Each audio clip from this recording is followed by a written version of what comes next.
नमस्कार मंडळी. आज 1 मे महाराष्ट्र दिन हा कामगार दिवस म्हणूनही साजरा केला जातो. जागर मराठीवर नेहमीच विविध क्षेत्रातील मान्यवरांशी आपण गप्पा गोष्टी करतो, त्यांच्याशी संवाद साधत असतो. तर मंडळी, सुंदर दिसायला कोणाला आवडत नाही. प्रत्येकाचं स्वप्न असतं की मी सुंदर दिसावं, छान दिसावं. तर आज आपल्या स्टुडिओमध्ये आपल्या सोबत संवाद साधण्यासाठी आल्या आहेत डॉक्टर सुचेता पाटील, ज्या बोईसर, पालघर जिल्ह्यातील बोईसर येथील ईशानी क्लिनिकच्या संचालिका आहेत. तर आज आपण त्यांच्याशी मुक्त संवाद साधणार आहोत. तर सर्वप्रथम Sucheta Patil madam, doctor Sucheta Patil madam, तुमचं आमच्या जागर मराठी चॅनलवर अगदी मनापासून स्वागत आहे. मी सर्वात प्रथम तुम्हाला हे विचारू इच्छिते की तुमचं फॅमिली बॅकग्राऊंड किंवा शैक्षणिक प्रवास काय होता, याबद्दल आमच्या प्रेक्षकांना काय सांगाल? सर्वप्रथम मी जागर मराठीच्या चॅनलच्या संतोष सर आणि शिल्पा मॅडम यांचे आभार मानते की 1 मे महाराष्ट्र दिन हा मराठी लोकांसाठी इतका महत्वाचा दिवस आहे. या प्रसंगी मला तुम्ही इन्व्हाइट केलं या विषयावरती बोलायला, याच्यासाठी मी खूप खूप आभारी आहे. माझं नाव डॉक्टर सुचेता पाटील.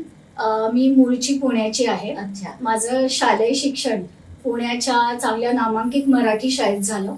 त्याच्यानंतर मी नाशिकला माझं वैद्यकीय शिक्षण म्हणजे MBBS हे कम्प्लीट केलं आणि मग नंतर माझे मिस्टर बोईसरचे स्थायिक असल्यामुळे मी बोईसरला शिफ्ट झाले आणि 1998 साली मी माझं फॅमिली प्रॅक्टिस म्हणून मी चालू केलं.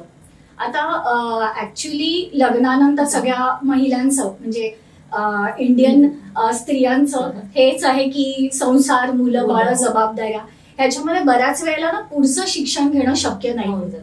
तर मी फॅमिली प्रॅक्टिस चालू केली खरी. त्याच्यामध्ये बोईसर हे छोटं टाउन असल्या कारणाने माझं लेडी प्रॅक्टिशनर म्हणून खूप छान नाव झालं.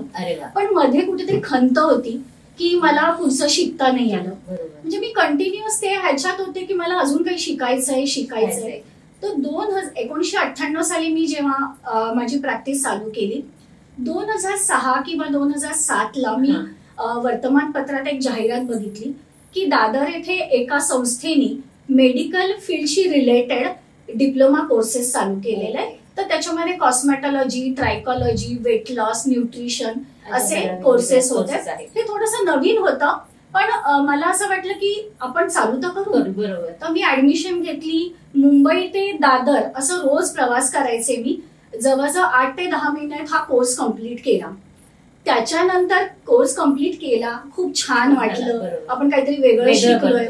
पण खरं चॅलेंज माझं हे होतं की बोईसर सारख्या छोट्या टाउन मध्ये मेडिकल कॉस्मेटॉलॉजी याचा अवेअरनेस कसा करायचा. कारण लोकांना सौंदर्य विषयक म्हणजे ब्युटी पार्लर्स हे असंच करायचं, म्हणजे फेशियल्स आणि फेस मास्क वगैरे. त्यांना मेडिकल लाईन ऑफ ट्रीटमेंट हे माहितीच नव्हतं. तर ते मला खरं चॅलेंज होतं की मी त्याच्यामध्ये त्यांना कसं अवेअरनेस करून, कसं समजावून सांगू. मग हळूहळू छोट्या छोट्या प्रोसिजर्स मी चालू केल्या. म्हणजे मुर्म किंवा काळवंडलेलापणा, हेअरफॉल, डॅन्ड्रफ हे माझ्या फॅमिली प्रॅक्टिस बरोबर मी चालू केलं. आणि मग हळूहळू ते चालू असताना 2015 आणि 16 पुन्हा एकदा मी या फील्डकडे व्यवस्थित ज्या वेळेला बघितलं वेगळ्या नजरेने, त्यावेळेला मला असं आढळलं की ह्याच्यामध्ये खूप लेटेस्ट टेक्नॉलॉजीज, खूप प्रोसिजर्स ऍड झालेल्या आहेत, ज्याच्यामध्ये लेझर मशीन्स ऍड झालेले आहेत, ज्या लेझर मशीननी स्किनवरती ऑसम आणि लॉंग लास्टिंग इफेक्ट मिळतात. तर त्यावेळेला मग मला परत वाटलं की चला आपण हे पण करूया. आणि त्यावेळेला पुन्हा मग मी अंधेरीला पुन्हा 1 वर्षाचा कोर्स केला. आणि त्याच्यानंतर मग सेलिब्रिटी स्किन डॉक्टर्स कडून बरेच सारे कोर्सेस केले मी, पुण्याला वर्कशॉप्स केले. आणि मग तेव्हा माझा 2017 साली खरा स्किन ऍस्थेटिक फिजिशियन म्हणून हा प्रवास चालू झाला. आणि मग त्याच्यानंतर मग मी लेझर मशीन्स घेतले, कॉस्मेटॉलॉजीचे इक्विपमेंट्स घेतले. थोडा हा प्रवास असा स्ट्रगलिंग होता बोईसर सारख्या छोट्या गावामध्ये, पण म्हणजे मला सॅटिस्फॅक्शन होतं म्हणून मी ते केलं. आता तू लेझर ट्रीटमेंट बद्दल बोलत, तर ते लेझर ट्रीटमेंट म्हणजे नेमकं काय असतं? लेझर मशीन्स हे ऍक्च्युली सुरुवातीला सर्जिकल फील्डमध्ये वापरायचे, आय कॅटरॅक्ट सर्जरी वगैरे. पण ऍस्थेटिक फील्डमध्ये जे इंट्रोड्यूस झाले ते साधारण 1990 साली वगैरे झाले. तर तेव्हापासून त्याच्यामध्ये इतके इन्व्हेन्शन्स झालेत आणि त्याच्यामध्ये जे लेझर लाईट बीम्स असतात अच्छा ते मोनोक्रोमॅटिक म्हणतो आम्ही, म्हणजे ओके. सिंगल वेव्हलेंथ असते त्याची. ओके त्याच्यानी जे तुम्हाला टार्गेट आहे ते स्पेसिफिकली ते टार्गेट केलं जातं. म्हणजे फॉर एक्झाम्पल स्किन पिगमेंटेशन असेल हा. तर ते मेलॅनिन टार्गेट केलं जातं. ओके आणि त्याच्यामध्ये जे मेलॅनिन पिगमेंट आहे ज्याने आपल्याला काळवंडलेला पण येतो ते मेलॅनिन डिस्ट्रॉय होऊन तिथे लाइटनिंग इफेक्ट येतो. चेहऱ्याला लाईट हा, आणि त्याच्यामध्ये मग लेझरमध्ये बरेच काही इन्व्हेन्शन्स आले आणि त्याच्यानी मग tattoo removal, birth mark, hair reduction, facial hair reduction, जे तुम्हाला नकोसे असणारे केस आहे ते कायमस्वरूपी 2-3 सिटिंग मध्ये जातात. Tattoo removal, birth mark removal, melasma म्हणजे वांग वगैरे, किंवा ऍक्ने स्कार, खड्डे ज्याच्याने कुरूप दिसतो चेहरा, अशा बऱ्याच काही ज्या स्किनच्या कॉस्मेटिक प्रॉब्लेम्स आहेत ते सगळे दूर होतात. मेडिकल कॉस्मेटॉलॉजी आणि ट्रॅकोलॉजी म्हणजे नेमकं काय? ऍक्च्युली कॉस्मेटॉलॉजी मध्ये म्हणजे ब्युटिफिकेशन ह्याला एक हा कॉस्मेटॉलॉजी हा वर्ड आहे. बरोबर. पण मेडिकल कॉस्मेटॉलॉजी म्हणजे स्किनचे जे प्रॉब्लेम्स आहेत ते मेडिकल लाईन ऑफ ट्रीटमेंटनी ज्या वेळेला आपण हे करतो, ट्रीट करतो, त्यावेळेला ते मेडिकल कॉस्मेटॉलॉजी हा वर्ड येतो. हा नॉन इन्व्हेसिव्ह आणि नॉन सर्जिकल आहे. ओके. म्हणजे कुठेही आतमध्ये चिरफाड नाहीये, सर्जरी नाहीये किंवा कुठेही आतमध्ये जाणं नाहीये, त्याला मेडिकल कॉस्मेटॉलॉजी ही टर्म अप्लाय होते. तू कॉस्मेटॉलॉजी हेच क्षेत्र का निवडलं, म्हणजे का वाटलं की तुला हे क्षेत्र निवडावं असं? कॉस्मेटॉलॉजी हे क्षेत्र मी ह्याच्यासाठी निवडलं की मला ऍक्च्युली काहीतरी शिकायचं होतं, काही स्पेशलायझेशन करायचंच होतं.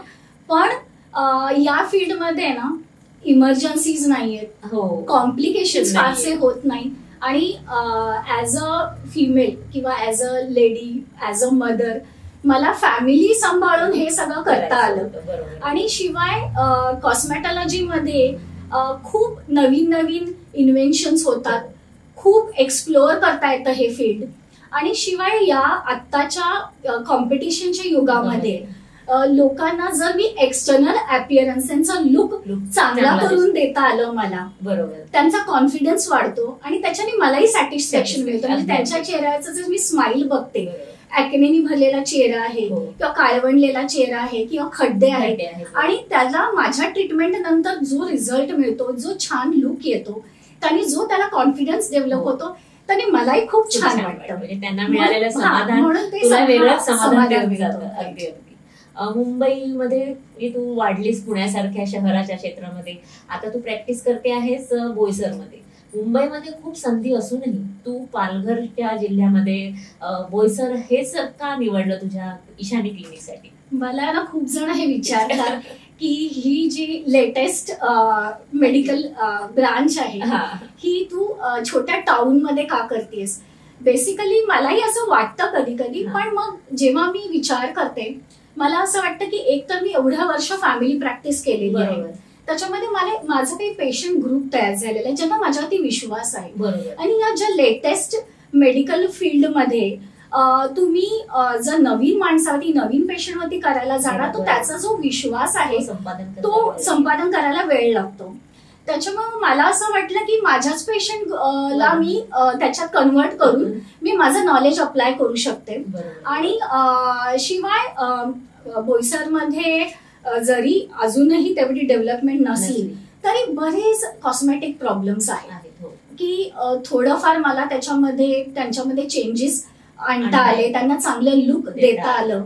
तर मला असं वाटलं की हा, माझे जे एवढ्या वर्षापासूनचे ओळखीचे लोक आहेत ते माझ्यावरती अजून विश्वास होते आणि त्यांनाही खूप छान वाटतं. आणि सुचिता, मी तुला अजून एक विचारू इच्छिते की तुझ्या बोईसर येथे ईशानी क्लिनिकमध्ये अजून कोणकोणत्या सुविधा उपलब्ध आहेत? माझ्या क्लिनिकमध्ये बेसिक कॉस्मेटॉलॉजी पासून ते लेझर ट्रीटमेंट्स पर्यंत आहेत. बेसिक कॉस्मेटॉलॉजी मध्ये सेफ केमिकल पिलिंग, मायक्रोडर्माब्रेजन किंवा स्किन पॉलिशिंग किंवा स्किन टाइटनिंग, नंतर अँटी एजिंगच्या सगळ्या प्रोसिजर्स, कॉर्न रिमूव्हल, मोल रिमूव्हल म्हणजे मस्से वगैरे जे असतात ते काढणं. त्याच्याशिवाय हेअर ट्रीटमेंट्स आहेत ज्याच्यामध्ये मेल पॅटर्न बाल्डनेस किंवा फिमेल पॅटर्न बॉल्डनेस ह्याच्यावरती नवीन टेक्निक्स आहेत.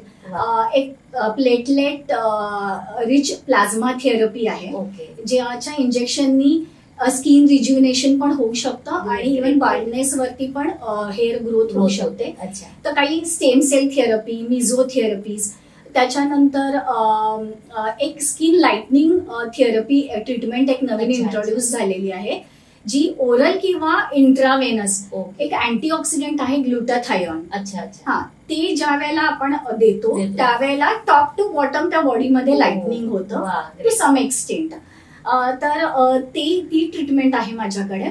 त्याच्यानंतर लेझरमध्ये लेझर हेअर रिडक्शन, जे हॉर्मोन इम्बॅलन्सेसनी फिमेल्सला, महिलांना ज्या केस facial hair over hair growth होते, तर ती कायमस्वरूपी नष्ट करण्याचं एक लेझर आहे माझ्याकडे, ज्याचा 2 ते 3 सेटिंग मध्ये छान रिझल्ट मिळतो.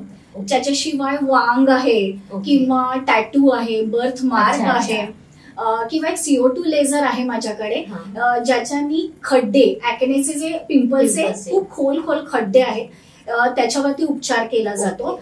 त्याच्याशिवाय एक बाकी पण असे लेझर्स आहेत. एक MNRF म्हणून आहे, मायक्रो निडलिंग रेडिओ फ्रिक्वेन्सीचं मशीन, त्यांनी पण फेशियल रिज्युनेशन करता येतं. आणि लेझर फेशियल आहे. तर हे पण ह्या सगळ्या गोष्टी आहेत. शिवाय माझ्याकडे मेडिकल ग्रेड फेशियल्स केले जातात, जे ब्युटी सलॉनपेक्षा खूप वेगळे असतात, ज्याच्यामध्ये मेडिकल ग्रेड प्रोडक्ट्स यूज करतो आम्ही. आणि तो स्पेसिफिक स्किन टाईप बघून म्हणजे कस्टमाइज असतो. तर ते आहेत, त्याचे लॉंग लास्टिंग इफेक्ट असतात आणि विदाउट एनी साईड इफेक्ट. आणि म्हणजे आता तर सध्या बोईसर पूर्वी जसं होतं त्याच्यापेक्षा बरंच डेव्हलप झालेलं आहे. ग्रामीण भागाकडून अर्बनायझेशन कडे चाललेलं आहे. आणि बरेच बोईसर मधल्या बऱ्याच ऍडोलसंट यंग मुली आहेत, त्या मुंबईला अपडाऊन करत असल्यामुळे त्यांना ऑलरेडी तो अवेअरनेस आलेला आहे. बरोबर. त्याच्यामुळे मग बरेच बोईसरचे सुद्धा, आणि शिवाय मग मला मीरा रोड, भाईंदर, विरार, वसईचे पण काही पेशंट्स येत आहेत आता माझ्याकडे. खूप खूप चांगली गोष्ट आहे, अगदी छान. तर प्रेक्षक हो, तुम्हालाही जर आपल्या स्किन संबंधी, चेहऱ्यासंबंधी काही समस्या असतील तर खाली दिलेल्या नंबरवर डॉक्टर सुचेता पाटील यांच्याशी संपर्क साधावा आणि त्या नक्कीच तुमच्या प्रश्नाचं, तुमच्या समस्येचं निवारण करतील. आणि डॉक्टर सुचेता, तुम्ही तुमच्या वेळात वेळ काढून आज आमच्या स्टुडिओला भेट दिलीत, इथे आलात, आम्हाला निरनिराळे कॉस्मेटॉलॉजी बद्दल, लेझर ट्रीटमेंट बद्दलची माहिती दिली, त्याबद्दल अगदी मनापासून धन्यवाद. आणि आमच्या जागर मराठीतर्फे तुम्हाला एक छोटंसं पुस्तक देते आमच्या कवी मित्राचं, सचिन शिंदे यांचं, थँक्यू. तुम्ही स्वीकार करा. धन्यवाद. खूप खूप धन्यवाद. महाराष्ट्र दिन 1 मेच्या निमित्त संतोष सर आणि मॅडम यांनी जो मराठी जागर चॅनल तर्फे हा जो कार्यक्रम ठेवला, ह्याच्याबद्दल मी खूप आभारी आहे आणि मला इथे इन्व्हाइट केल्याबद्दल खूप खूप धन्यवाद.